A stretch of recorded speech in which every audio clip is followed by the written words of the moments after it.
Welcome to A Conversation with History. I'm Harry Kreisler of the Institute of International Studies. Our guest today is Nathaniel Fick, who is the Chief Executive Officer of the Center for New American Security.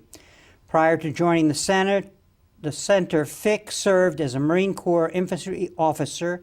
He took part in the earliest phases of Operation Enduring Freedom in Afghanistan and Pakistan in 2001 and 2002, and led a reconnaissance unit during the invasion of Iraq in 2003. He is the author of the 205 New York Times bestseller, One Bullet Away. Nathaniel, welcome to Berkeley. Thank you, Harry. I'm happy to be here. Where were you born and raised? Born and raised in Baltimore, Maryland. And looking back, how do you think your parents shaped your thinking about the world? Completely, as I suspect is true for many kids. My father had joined the Army in the 1960s for a brief stint. My mom's a social worker by training, and I think they instilled in me and my two sisters a commitment to the community beyond our home, to public service. And so I was looking when I was in college for a way to go down that path. And I believe you said in your lecture that your grandfather served in the military. He did, yeah. My grandfather was a naval officer in World War II, and he served aboard one of the escort aircraft carriers, the Jeep carriers they called them, the small aircraft carriers, the USS Natoma Bay. And he was wounded, actually, in June of 1945 by a Japanese kamikaze. When the plane hit his ship in the explosion, he was hit with a piece of shrapnel, but he survived the war. And he actually left Yale. He was a student at Yale to enlist. And then tell us the story about the medal that you carried with you, or he left Yale in 1942 after Pearl Harbor, and he'd been in the class of 1945, and so many people in his class ended up joining the military. The university almost shut down. And so the class of 1945 was redesignated the class of 45W for war. And I think they actually graduated in 1947. And I have a picture that I love of him in 1946 or so. He was the co-captain of the Yale baseball team with George Bush, the elder. The two of them were the captains. And in this picture of the team in 1946, they don't look like a college baseball team. They're all sunken-eyed, gaunt, bearded combat veterans from Europe and the Pacific, and it's a funny photo, and it tells a lot about what they had all just been through. And his ship was attacked, and then little medallions were made. So yeah, the ship was attacked and by a Japanese plane, and the crew of the ship made little horseshoe medallions out of the metal of the wreckage of the plane, and inscribed them with the date and place where the attack had happened. It was off of Okinawa on June 7th of 45, and gave them out as souvenirs to the crew. And when I joined the Marines and was getting ready to deploy overseas, my grandmother gave the medallion to me, and I wore it around my neck while I was gone. So it meant a lot to me. So enlisting, and you joined the Volunteer Army, was that an idea that came from this background? Was it an idea in your head, or was it really a product of your education? You were at Dartmouth and graduated from Dartmouth. It's hard now for me to unpack what took me there. I think there were probably a bunch of different strands. One was my parents, as I mentioned. Another was studying classics in college and reading about the concept of the citizen soldier. And to be a full citizen in the ancient world usually required you to have taken up arms at some point early in your adulthood. And I was planning on going to medical school. That was my intent early in college. And I realized about midway through that I just wasn't interested in the natural sciences. And so I started looking at other options. And the Marines have a program where you can go to officer candidate school, which is the training program, kind of boot camp for officers for a summer during your junior and senior year. So I did that, and then I was committed. I enjoyed it, and so I was commissioned when I graduated. And it's important to note, you joined up to the peacetime Marine Corps. You enlisted in what year? I joined in 1998, and I did most of the paperwork then in 1997, so If we think back to that time, Bill Clinton was in the White House. Serious people were talking about the end of history. We were cashing in the so-called peace dividend after the end of the Cold War. Military budgets were on the decline. My generation of Marine officers, we were chomping at the bit, hoping against hope, really. We thought that we would get to do something operational after all the training we'd been through. And 9/11 at that point was still years in the future. So let's talk about being a Marine. What are the skills required, and how does the Marine Corps inculcate them into somebody who has a degree from Dartmouth and majored in the classics? So I think that you can break it into two categories maybe. You have the technical skills, and I was an infantry officer, so the technical skills of being an infantry officer haven't changed very much since World War II. It's the shooting and maneuvering a unit and communicating. But more important than that, I think, is the ethos. You have a very strong sense of being part of a team, of being unified in working together and trying to accomplish a mission. And that's really what the Marine Corps does. I think the technical training is good, but not better than it is in many militaries in the world, not better than it is in other parts of the U.S. military. But it's that inculcation of the ethos, that training to be a Marine and feeling like you're part of this elite group. That's where the Corps really excels. And in combat, I think that's what carries the day. And I get the sense in reading your fascinating book that some of this is very common sense skills or virtues. Virtues is a better word that maybe our society is no longer inculcating. Patience, persistence, focus on a mission, and so on.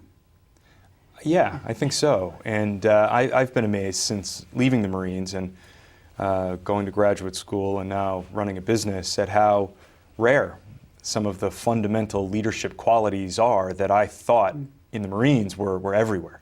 The idea of just leading by example, in the Marine Corps, you can usually tell the leader because the leader is awake earlier than everybody else, is going to sleep later than everybody else, is carrying more weight than everybody else. It's not like the leader comes, waltzing in and is being served by the people in his or her unit. It's the other way around. It's more of a servant leadership kind of model where you have to follow before you can lead, and you have to put your people ahead of yourself. And in my experience, that'll take you a long way. And I think in the book that you talk about moral leadership as opposed to leadership by the rules, so to speak. Talk a little about that, because as an officer leading a platoon in both Afghanistan and Iraq, you are constantly having to earn the respect of your men so that they will in fact follow you. There are two kinds of leadership in my experience. You have the legal authority. The legal authority is what you wear on your collar in the military. It's your rank insignia. And as a young lieutenant, even as a very junior officer, that legal authority will get you a long way. It'll get you 15 minutes in a conversation, maybe. It'll get you about 10 seconds in a firefight. And what really matters, though, is moral authority. And your moral authority has nothing to do with your rank. It's the stature that accrues to people who, in my experience, do a couple of things. First, they are technically and tactically proficient. That is, they know their job and they're good at their job. And two, they genuinely care for the welfare of the people in their charge. And the Marine officers I saw, not just officers, the Marines I saw who did those two things well, accrued a lot of moral authority. And I saw corporals, young enlisted Marines, with the moral authority of colonels. And unfortunately, I saw colonels with the moral authority of corporals. The legal and moral authority are not necessarily correlated. Is it fair to say that a leader such as you were has to have really political skills we're talking about? I don't mean that as a pejorative. I mean that as somebody who's listening to his men, feeling their concerns, helping to guide those concerns so that they can then focus again on the mission? Yeah, political. If what you mean by political is interpersonal, I think that's important. It's if you're a reclusive, completely introverted person, I think it's going to be hard to motivate people in that kind of setting. You have to be able to read people, I think, well enough to understand what motivates each of them and what they respond to. So some people respond well to a challenge. Others need to be bucked up and given positive feedback. Some just need to be criticized. Others don't want to talk. They just will follow your example. So I think it helps if you can kind of suss out how each person sees the world.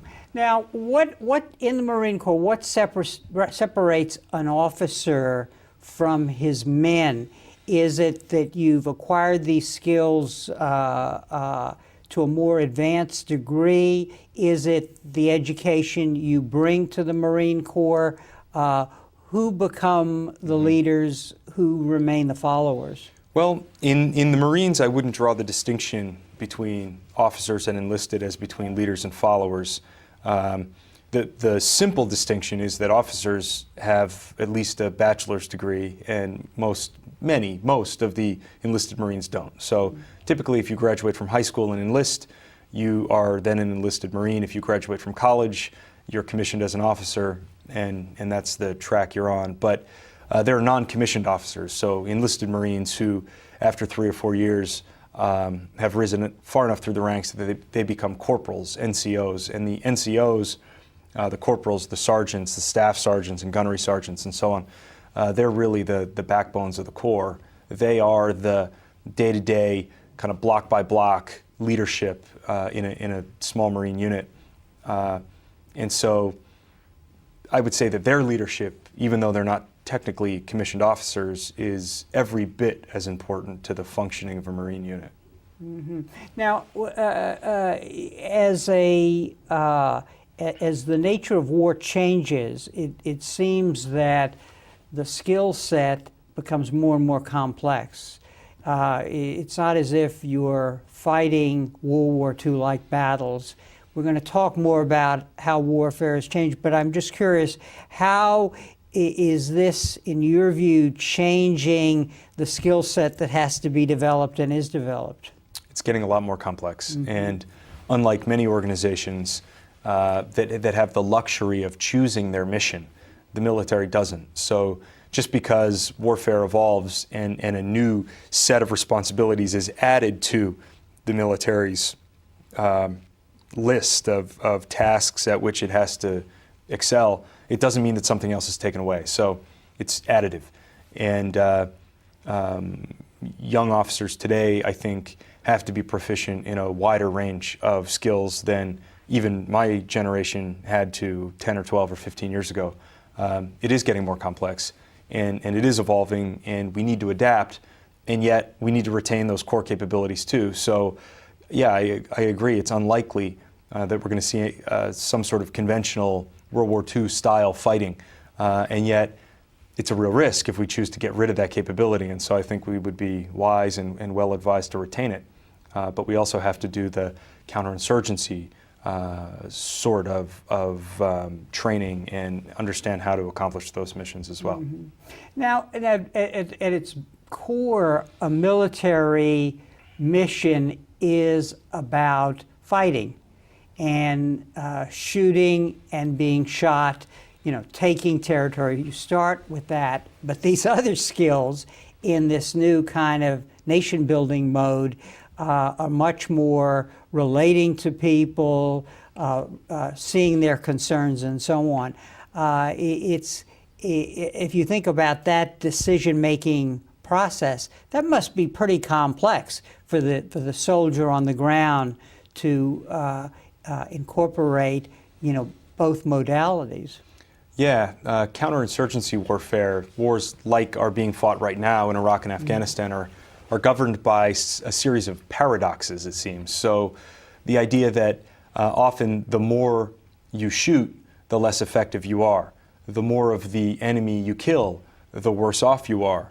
The more you protect your own forces, the less likely you are to win. These are all counterintuitive ideas, and so it requires a certain mental flexibility and trust on the part of young officers who are being asked to expose themselves and their units to much greater risk, and they almost have to bear that risk on faith that in the end it is going to make it more likely that they're going to accomplish the mission that they're there trying to achieve. And I think you used a phrase in your talk yesterday that the decisions that a corporal or a soldier on the ground makes can have really strategic implications for the mission. Talk about that, because that's very important. So there's a real burden of responsibility on the Marine with a gun entering a village, focused on protecting him and his fellow soldiers, but also concerned about winning the village. So this is an idea that was kind of codified in the Marines in the 1990s and given the name the strategic corporal. So the idea that the combination of the 24-hour news cycle, the media's all-seeing eye, the camera's ability to beam events back into living rooms around the world in real time, that phenomenon, coupled with the increasing lethality of firepower that's available to very junior people, you lay those on one another and you have strategic corporals. You have young Marines and soldiers and junior officers who have the ability to make decisions that have strategic or international repercussions in a way that a private or a corporal, say, in Napoleon's army couldn't, even in a way that a private in World War II couldn't, or even Vietnam. So this is a trend that I think is likely only to accelerate, and it means that decision-making with strategic repercussions is increasingly pushed down onto the shoulders of very junior people, and so it makes it all the more important that those very junior people understand what it is we're trying to do, and that we don't make it less likely that we're going to win the war simply to win any particular battle. And it at the core of this also seems to be that, you know, when we think of the military, we think of patriotism, we think of the people at home waving flags, and so there is, fairly or unfairly, a notion that you give yourself over to your own tribe, your own nation, whatever. But at the core now of this new world we're talking about, you really do have to think of the other. And so I'm just struck with how complex that mission is, thinking about the self and the other simultaneously, or at one point in time thinking about the self, but at another time thinking about the other. Yeah, I guess I usually think of it in terms of national interest, and what the interests of the United States are. And I think it requires a few bedrock philosophical beliefs, and if you don't share them, you're probably not going to be satisfied in the military. One is, you know, I do believe that through history, the U.S. has generally been a force for good. I think it was Winston Churchill famously said that the U.S. Always does the right thing after exhausting all the other alternatives first. And so without being too jingoistic about it, I think that the U.S. generally is a force for stability and prosperity and self-determination in the world. And so advancing our interests, safeguarding the stability of the system, it does require that balance between what our interests are and what, and as you say, the consideration of the other. And you look at a place like Afghanistan, the exit ticket for the United States from Afghanistan is not killing or capturing all of the Taliban. This is impossible. They're infinite in number because people are attracted to the ideology. And the exit ticket, again, is not developing infrastructure. If we turned Kabul into Manhattan and built a road network and electrical grid and everything else to rival anything in the United States, it's still not going to make the difference, in my opinion. What matters is building the capacity of Afghans to do these things for themselves. And until we are able to build that capacity in the Afghan security forces and in the government, it doesn't mean we can't leave. It just means that when we leave, we are going to be assuming a much higher degree of risk. And we just have to understand that, I think, and make that decision in a clear-eyed way. Mm-hmm. At one point in your book, you talk about how Marine training prepares you to essentially have a picture, a perspective that is broader than your own self-survival. I recall at one point you say you would just as soon go to sleep as opposed to go after the Iraqi gun. I'm paraphrasing here and so on. Talk a little about that, because it's a way to make sense of the military ritual, the military training, and so on, because it's really about having you, the soldier, the individual soldier, rise above yourself in a way. It is a striking thing that happens, and you know, in many ways now, for me, I mean, it seems like a different lifetime, but you mentally have to cope or reconcile yourself to the danger of the job and get over that. And so I saw people fall back on a few different coping strategies, if you will. Some said, I'm Superman and nothing can touch me. And then you see a couple of people get killed, and that lie begins to be exposed. And others took almost a religious view and said, my fate is in God's hands. But those two, I think, were a minority. And the vast majority, in my anecdotal experience, had sort of a dead man walking attitude, kind of an idea that, oh, hey, we're in a very dangerous place. The difference between life and death is seconds and millimeters. I can't affect that, so I'm just going to do my job as best I can. And it sounds kind of morbid, but it's also liberating. And I think that getting there psychologically is what ultimately frees you to do your job. And as you say, to kind of rise above yourself, and not in some heroic way, just in a very kind of workaday way, not worry about your own safety anymore, but instead focus on the people around you and what it is that you're trying to do. As an officer of the platoon, I got the sense that you were wearing at one moment in time many hats.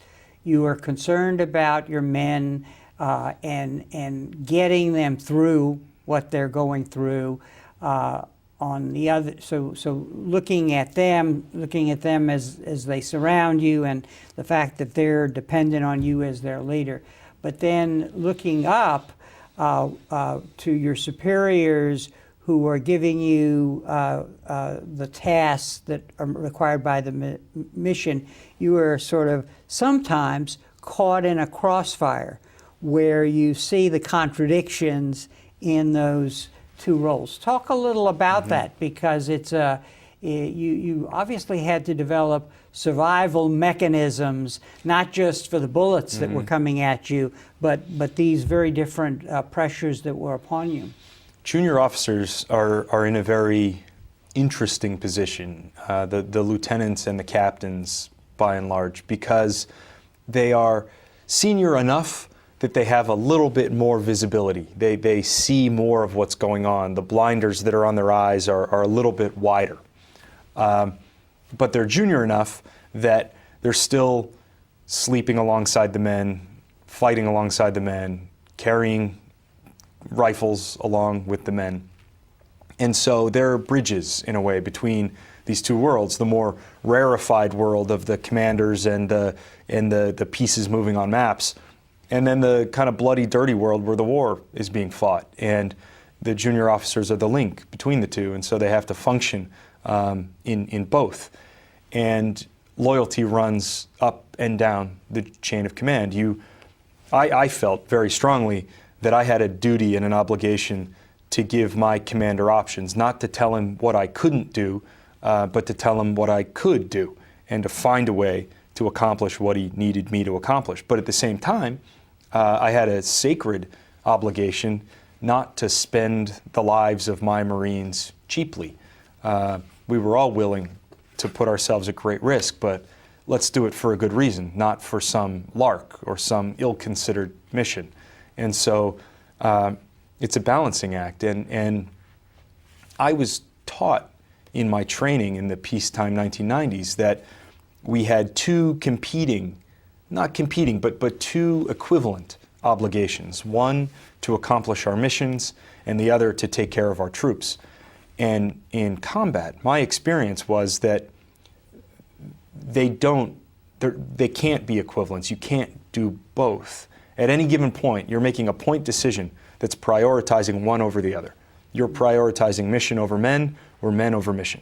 And if it's always mission first, then pretty soon you're going to be standing there by yourself because everyone else is either dead or has decided you're a lunatic.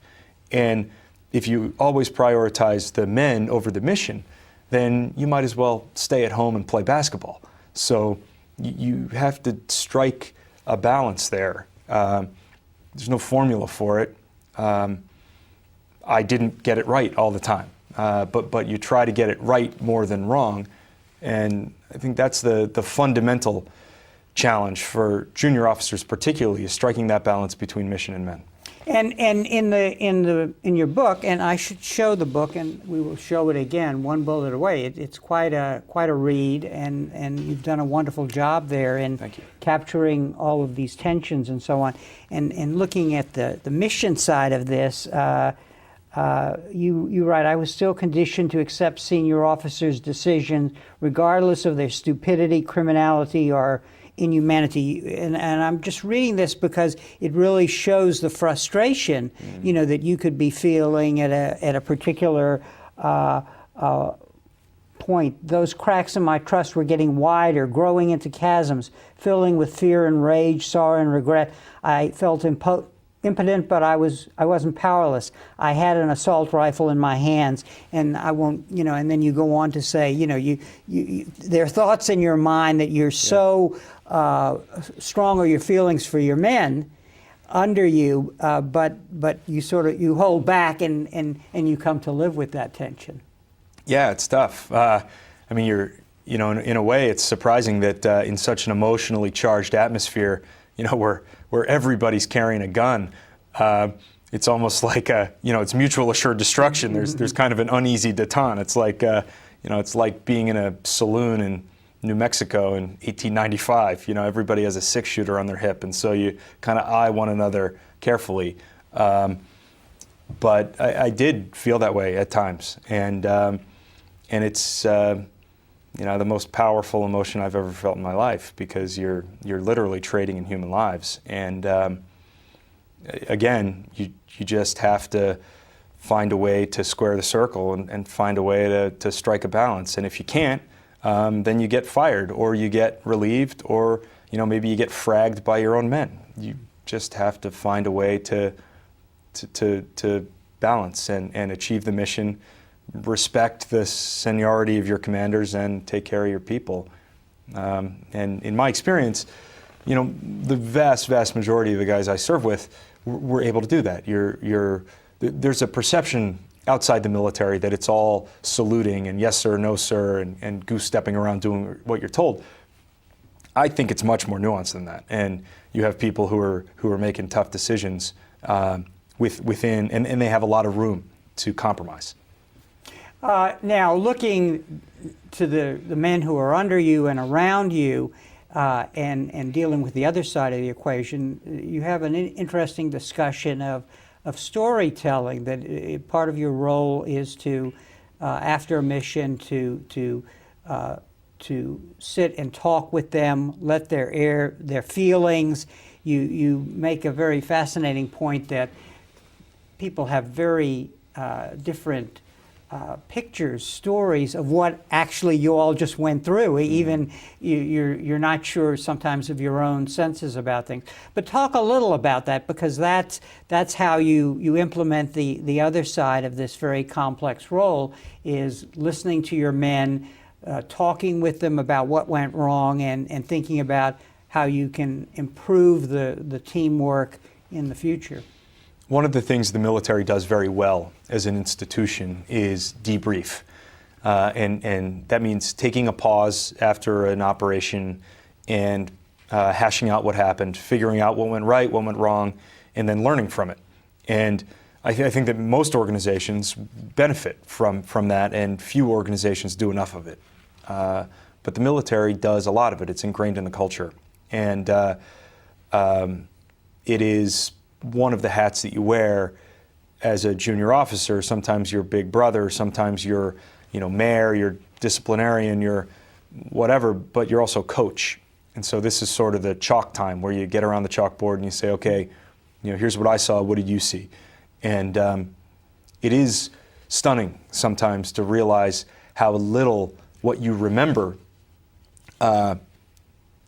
how different it is from what other people remember. And there were times, a few times, when we could see the objective reality, and we could measure our subjective interpretations against the objective reality. And in one case in particular, I remember we were in a firefight in a town, and driving at the time. It was kind of a running gunfight where we were in vehicles and the guys we were fighting were in buildings. And I remembered a certain layout of the town. I remembered a turn over a river and where a building was located, and I had a very clear memory of what it was that we had just done. And then afterward, I looked at a satellite picture of where we'd been, and the reality and what I remembered were almost unreconcilable. They were so different. And so the lesson I took from that was, if you put 8 people in a room in a gunfight, you're going to get 8 different stories afterward, and everyone can be telling the truth. Mm-hmm. Another important role that you have is in a way you are the ethics man on the mission, and or maybe a better way to say this is you were very conscious of the rules of war and what a just war is and how you implement a just war and so on.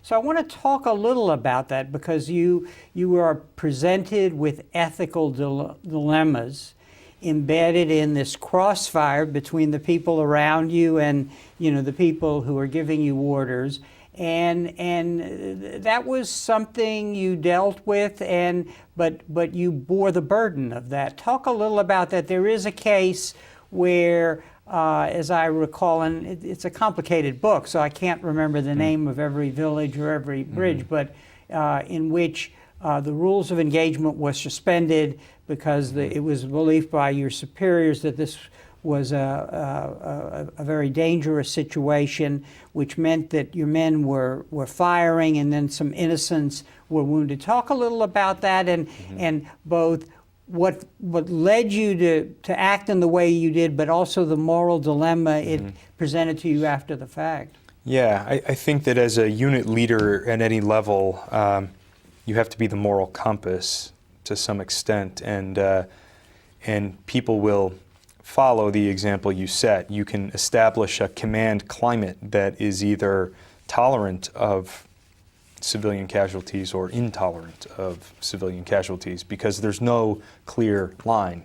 It's shades of gray, and so you can influence where the line is in people's perception. And so in the case that you're referring to, we had been operating under kind of standard rules of engagement that say that you can only return fire. You can initiate if you're presented with a clear and present danger, but generally speaking, on a battlefield where civilians are everywhere, you can return, but generally not initiate. The bar to initiate is much higher.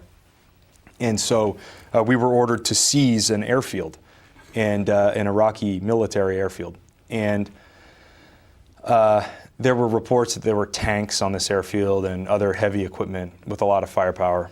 And the order came over the radio that the rules of engagement had changed, and this was being declared a free fire area, that everybody was declared hostile, and if we saw anybody on the airfield, we could shoot first. And I got this order over the radio as we were literally driving 60 miles an hour down the access road of this airfield, ready to crash through the fence. This is in Iraq. In Iraq, yeah. And I thought for a second, the order about the change in rules came over one radio frequency, and I had to pass it on to my Marines on another frequency, and I hesitated for a second and debated whether to pass it on because it just didn't sound right to me.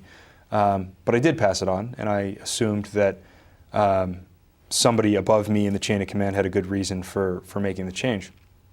And I didn't want my first indication that this airfield really was garrisoned with Iraqi troops to be, my lead vehicle blowing up in a ball of fire, and then I'm confronting the deaths of 5 or 6 Marines because I failed to pass on an order. And so I passed it on. And there was a little shooting, and a couple hours later, when we had secured the airfield, a few women approached our position dragging 2 wounded boys with them, young boys who were, I don't know how old they were, 10 or 12. And one had been shot in the leg and the other shot in the abdomen. And we had done it. And so we immediately had to go to work treating these boys and trying to get them medevaced to good care. But it had a profound psychological impact on the Marines. It was something that stuck with them.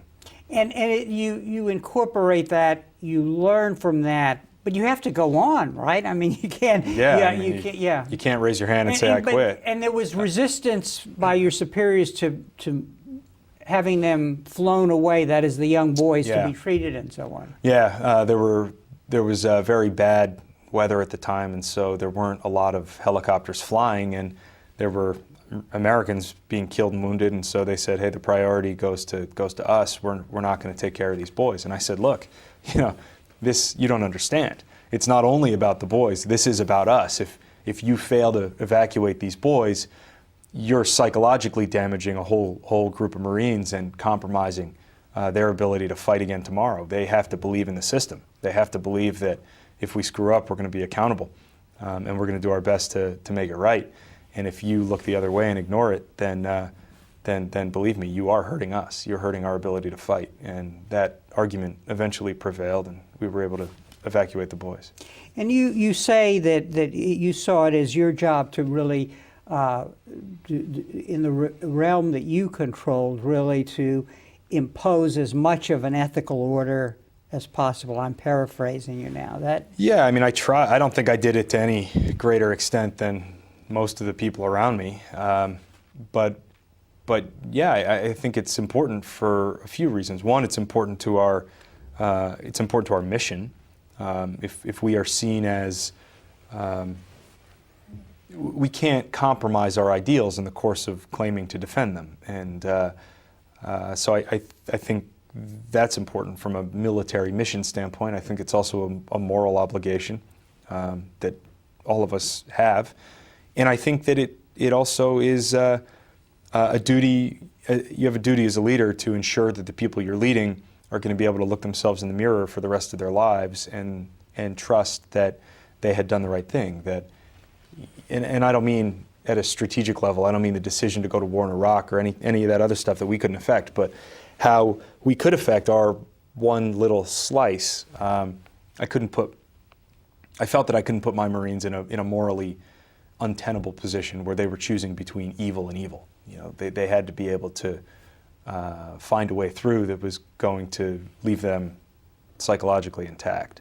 And you define that as a central goal of your position, namely it's not just that these soldiers under you have to survive physically, but also that they, in a way, have to survive psychologically and morally, because they have to come back and live with what they've done and be integrated into the society. Absolutely. Yeah. I think it's just as important. A psychological trauma or those wounds can be as compromising. They can be as debilitating as losing a limb. You quote, interestingly enough, from St. Augustine somewhere in the book as a prologue to one of the sections, and I want to read this quote to lead into this whole problem of strategy versus tactics. You say anyone, St. Augustine says, anyone who looks with anguish on evils so great must acknowledge the tragedy of it all. And if anyone experiences them without anguish, his condition is even more tragic, since he remains serene by losing his humanity. That's quite a passage. And I was struck in your book, and we should explain to our audience, they're all going to go out and buy it, that you were involved in the original attacks mission in Afghanistan, and then in the initial phase of the Iraq War.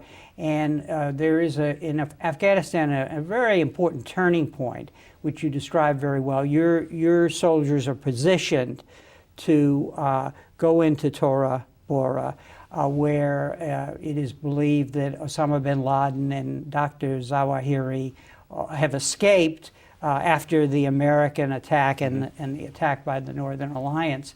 And you describe your feelings and the feeling of your men, and you're bursting with the desire to revenge the 9/11 attacks, as was the United States. Now, when I read this passage, I found it fascinating because one of the theories about the leadership in Washington, propounded by Stephen Holmes of NYU in a book, that The Matador's Cape, is that this may have been the feeling of our leaders in Washington also when they chose to strike out against Iraq. But the irony here is there is a disconnect. And I want you to, I mean, it was so extraordinary when I have read these two accounts, the extent to which you soldiers on the ground who had been trained were ready to go, no matter what the cost, on the one hand. But back home, leaders who may have had the same feeling about striking back chose to go to Iraq. So I guess I'm asking you to comment on that, because what is very clear is that there is sometimes, maybe more times than we would like, a disconnect between what we're able to do and the tactics, but the leadership at home who have the wrong strategic goals. Yeah, I mean, it reminds me of there's a scene in an old Western where someone leads the sheriff to a guy on the street and says, "That's the person who stole my horse," and the sheriff draws his gun and shoots the guy standing next to him. And it's sort of, that's how I felt during that year. It was like, okay, there we were, ready to go to Tora Bora, where we had good intelligence that this is where the perpetrators of the 9/11 attacks were at that time during the weeks before Christmas of 2001. And we didn't go. And then a year later, we're off to Iraq. And so, I confess that I didn't really understand why. But at the same time, in a all-volunteer force and a constitutional democracy, we swear an oath. And that oath is to obey the lawful orders of a democratically elected government. We don't want the guys with the guns making these decisions. We want them executing the decisions that are made by accountable civilian political leaders. So I believe in that sacrosanct principle. But there was clearly a disconnect, and I think there still is something of a disconnect between strategy and tactics. We will tactically prevail when the United States does not win a small unit engagement. It's on the front page of the newspaper because it's so rare.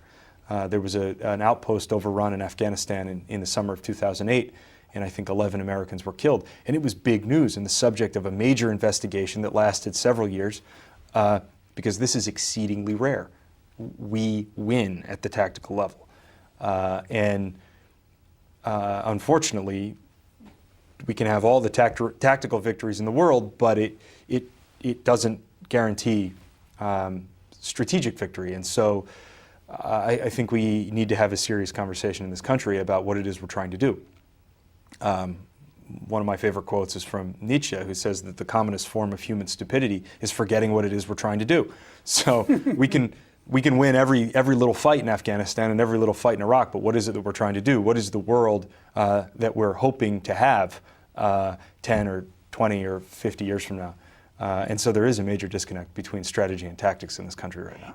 And you now are the head of a Washington think tank, and what would you like to see, or what do you feel is necessary for new kinds of linkages or rejuvenating old kind, where these insights sort of are brought into the strategy, or is it really places like Dartmouth and Berkeley and Harvard where people are looking at the world in a broader context, where the insights that will come that will tell us what the strategy should be, and to what extent is it the information that you're gathering on the tactical level in your role as a soldier, or if there were diplomats there or whatever. There is some sort of a disconnect, I'm asserting, I'm not saying you're saying this, between the learning processes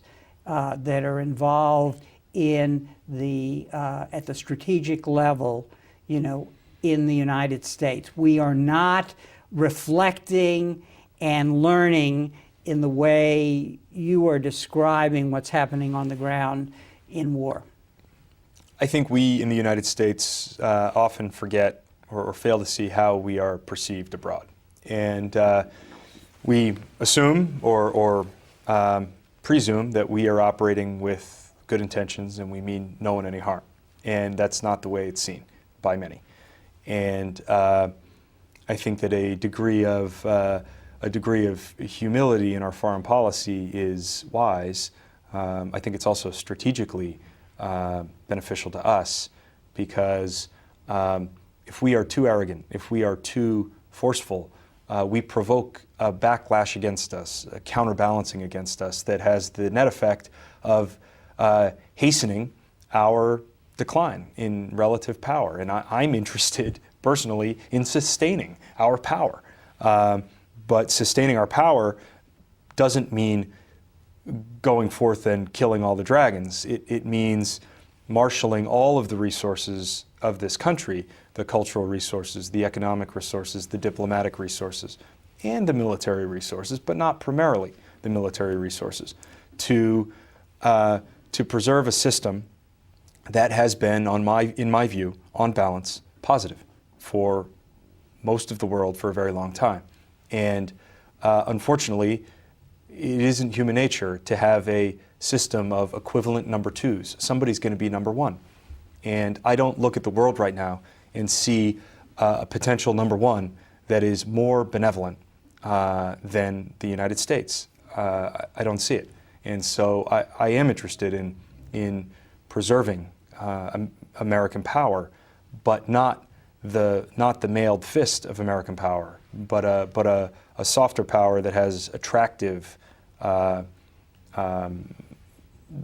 is attractive, that is more persuasive than it has been for the last decade, much of the last decade. Let's talk about how, if we followed what you just said, what that means about what the military should look like. One of the assumptions in the Iraq War was, by parts of our leadership, was that because of the revolutionary changes in technology, that the revolution in military affairs would lead to a quick victory, which in a way, as its major assumption, really ignores some of the lessons of counterinsurgency and so on. So I want you to comment on the role of technology and how you integrate that from your experience into fighting a war successfully, but on the other hand, not alienating everything around you so that you can actually leave the place more secure than it was. Of course, the classic example now is the Obama administration is relying very heavily on drones with a pinpointed mission of taking out the terrorist leadership, but on the other hand, killing innocent people in increasing numbers. Yeah, I've gone back and forth actually on the drone question in particular, and I co-authored a piece last year that was fairly critical of the use of drones saying that, look, this is a tactic substituting for a strategy. It's a successful tactic, but the blowback, the strategic blowback, is exceeding the tactical benefit. Yeah, we're killing some terrorist leaders, but we're also provoking an enormous popular backlash against us in Pakistan that is ultimately going to undermine exactly what it is we're trying to do. That said, now it seems, I would posit that maybe the Obama administration is closer to right on this than I had given them credit for. I think there's a compelling argument that when you kill the number one leader and the number two steps up, okay, that's not worth a lot of civilian casualties, but when you kill numbers 3, 4, 5, 6, and so on down the line, and now number 25 is stepping up, you're talking about a real degradation in the capability of your enemy. And if you can trust polling in places like the tribal areas, which I'm not sure we can, but it seems that people in the Northwest Frontier, in Waziristan, are actually much more supportive of the drone attacks than we think, than we assume, provided the targets are the foreigners, not Pakistanis, but mainly Arabs who are living there among them. But using that just as maybe a springboard to the broader question about technology, the gap between the United States and all of our possible competitors is widening technologically. And an interesting debate is going on right now in the Air Force over whether the next bomber will be a manned aircraft or an unmanned aircraft. My suspicion is that it will be an unmanned aircraft. And I'll hypothesize here in a way that's not going to make me very popular with military aviators, that the last American fighter pilot has already been born. And we're going to see an increasing movement towards robotics in warfare, just as we do in surgery and in manufacturing and in so many other areas. And that's a double-edged sword. Obviously, it has the huge benefit of helping keep young people out of harm's way, but it changes the dynamic of warfare. It changes the way our adversaries think. Look at much of the criticism of the drone strikes in Pakistan. It is that they are not honorable, that they are machine against man, that we don't have the honor to look someone in the eye and fight person to person. And so, that's an interesting, complicating factor that I do not think has been fully thought through. That's going to be increasingly important and is something that we're going to have to spend more time thinking about. Another question is, when you read this book, you can see the level of tension. Tension's not the word. I'm looking for a word that the level of tension, of stress, of hyperactivity of warfare, and sort of how does one come down when the war is over? And I'm asking this as a lead-in to a question about the way we treat our returning veterans. We just had James Wright, the former president of Dartmouth, on, and he's developed an innovative program to deal with that. Do you see that we should be doing even more? And is there anything from your particular experience that you would like to see? I think President Wright at Dartmouth pioneered a program that should be an example to everyone in this country. Of when he was president of the university, he visited wounded soldiers and Marines at the military hospitals and encouraged them to pursue higher education. And then he put his money where his mouth was and offered scholarships for many of them to attend Dartmouth. And so there are maybe 10 or 12 Iraq and Afghanistan vets, many of them grievously wounded, who are now in school in New Hampshire at Dartmouth. I think that the question about how you come down from the stress, I'm not sure you do, or at least not wholly, not for a very long time. I'm not convinced that I'm there yet. There's almost like a rewiring of your brain that happens, and so you become accustomed to a much higher pace of activity. It's frenetic, and I think it does take a long time to slow down again and kind of re-enter normal society. But we have an obligation, I believe, as a country to do that. We can't fight our wars on the backs of volunteers and then leave them alone to suffer the consequences. If we deal with our problems as a country primarily militarily, we're going to fail. And if we deal with our military problems, if we put our military problems squarely on the backs of the less than 1% of this country that's in the military and their families, then we will fail. These burdens have to be spread. They can be spread through taxation, perhaps. They can be spread through encouraging a broader ways to bring people into the military. An issue here in Berkeley, I know, whether there should be a recruiting center in Berkeley. And I think the people who protest it have the issue exactly wrong, exactly backwards. If you're, the question is not about the military militarizing a place like this. It's about a place like this bringing its perspective and its point of view into the military. And if the U.S. is going to go to war, we need to go to war as a country. And we have to go to war representing all of these points of view. And I think that doing so will make it less likely that we go to war, and it will make us more committed to winning when we do. And those both strike me as worthy goals. I think we should fight very infrequently, and we should win when we do.